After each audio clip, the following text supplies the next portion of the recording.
اعوذ باللہ من الشیطان الرجیم بسم اللہ الرحمن الرحیم۔ یوٹیوب کے معزز دوستوں السلام علیکم، میں ہوں عارض محسن اور آپ دیکھ رہے ہیں اردو انفو ٹی وی۔ سامعین گرامی، ہم اپنی اور اپنے جیسے نوجوان دوستوں کی اصلاح کے لیے دجال سیریز شروع کر رہے ہیں، جس کا پارٹ 1 حاضر خدمت ہے۔ دجال کے معنی ہے حقیقت کو چھپانے والا، سب سے بڑا دھوکے باز اور چال باز۔ دجال کا مادہ دجل ہے، جس کے معنی ہے خلط ملط کر دینا، تلبیس یعنی شیطانی چالوں سے دوسروں کو دھوکے اور التباس میں ڈالنا، ملمہ سازی کرنا، حقیقت کو چھپانا، جھوٹ بولنا، غلط بیانی کرنا۔ گویا دجال میں یہ تمام منفی اوصاف پائے جاتے ہیں۔ اسلامی اصطلاح میں دجال سے مراد جھوٹا مسیح ہے، جو قیامت کی اہم نشانیوں میں سے ایک ہے۔ وہ آخری زمانے میں ظاہر ہوگا اور نبوت اور خدائی کا دعویٰ کرے گا۔ دجال کی کئی علامات احادیث مبارکہ میں بیان ہوئی ہیں، ملاحظہ کیجیے۔ حضرت ابو امامہ رضی اللہ تعالیٰ عنہ فرماتے ہیں کہ نبی کریم صلی اللہ علیہ وآلہ وسلم نے ہمیں خطبہ دیا اور ایک لمبی تقریر فرمائی، اس میں دجال کا حال بھی بیان کیا۔ آپ صلی اللہ علیہ وآلہ وسلم نے فرمایا، جب سے اللہ تعالیٰ نے اولاد آدم کو پیدا کیا ہے، اس وقت سے اب تک دجال کے فتنے سے بڑھ کر کوئی فتنہ پیدا نہیں فرمایا۔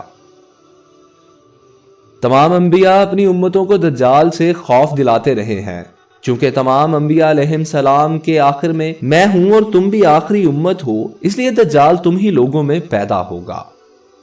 اگر وہ میری زندگی میں ظاہر ہو جاتا تو میں تم سب کی جانب سے اس کا مقابلہ کرتا، لیکن چونکہ وہ میرے بعد ظاہر ہوگا، اس لیے ہر شخص اپنے نفس کی جانب سے اپنا بچاؤ کر لے گا اور اللہ میری جانب سے اس کا محافظ ہوگا۔ سنو، دجال شام و عراق کے مابین مقام خلا سے ہوگا اور اپنے دائیں بائیں ملکوں میں فساد پھیلائے گا۔ اے اللہ کے بندو، ایمان پر ثابت قدم رہنا۔ میں تم کو اس کی وہ حالت سناتا ہوں جو مجھ سے پہلے کسی نے بھی بیان نہیں کی۔ پہلے تو وہ نبوت کا دعویٰ کرے گا، پھر کہے گا میں خدا ہوں۔ تم مرنے سے پہلے خدا کو نہیں دیکھ سکتے، پھر دجال کیسے خدا ہوا؟ اس کے علاوہ وہ کانا ہوگا، تمہارا رب کانا نہیں۔ اس کی پیشانی پر قاف فے رے لکھا ہوگا، جسے ہر مومن عالم یا جاہل سب پڑھ لیں گے۔ حضور نبی کریم صلی اللہ علیہ وآلہ وسلم نے فرمایا، پس جب دجال ویرانے پر سے گزرے گا تو اسے حکم دے گا اپنے خزانے نکال، تو اس کے خزانے اس کی ایسی اتباع کریں گے جیسے شہد کی مکھیاں اپنے سردار کی اتباع کرتی ہیں، اور اس کے ساتھ جنت اور دوزخ بھی ہوگی، لیکن حقیقت میں وہ جنت دوزخ ہوگی اور دوزخ جنت ہوگی۔ تو جو شخص اس دوزخ میں ڈالا جائے، اسے چاہیے کہ سورہ کہف کی ابتدائی آیات پڑھے، تو وہ دوزخ اس کے لیے ایسا ہی باغ ہو جائے گی جیسے ابراہیم علیہ السلام پر ہوئی۔ اس کا ایک فتنہ یہ بھی ہوگا کہ وہ ایک دیہاتی سے کہے گا کہ اگر تیرے ماں باپ کو زندہ کر دوں تو کیا مجھے تو خدا مانے گا؟ وہ کہے گا ہاں۔ تو دو شیطان اس کے ماں باپ کی صورت بنا کر آئیں گے اور اس سے کہیں گے کہ بیٹا اس کی اطاعت کرو، یہ تیرا رب ہے۔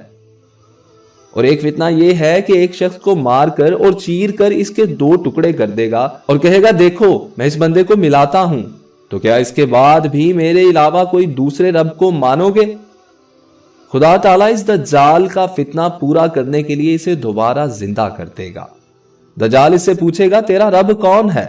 تو وہ کہے گا میرا رب اللہ ہے اور تو خدا کا دشمن دجال ہے۔ خدا کی قسم اب تو مجھے تیرے دجال ہونے پر پورا یقین ہو گیا۔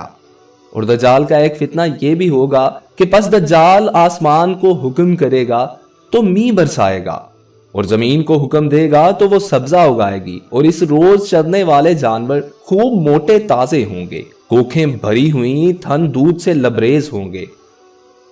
سوائے مکہ معظمہ اور مدینہ منورہ کے کوئی خطہ زمین کا ایسا نہ ہوگا جہاں دجال نہ پہنچا ہوگا۔ مکہ اور مدینہ میں داخل ہوتے وقت فرشتے اس کو ننگی تلواروں سے روکیں گے۔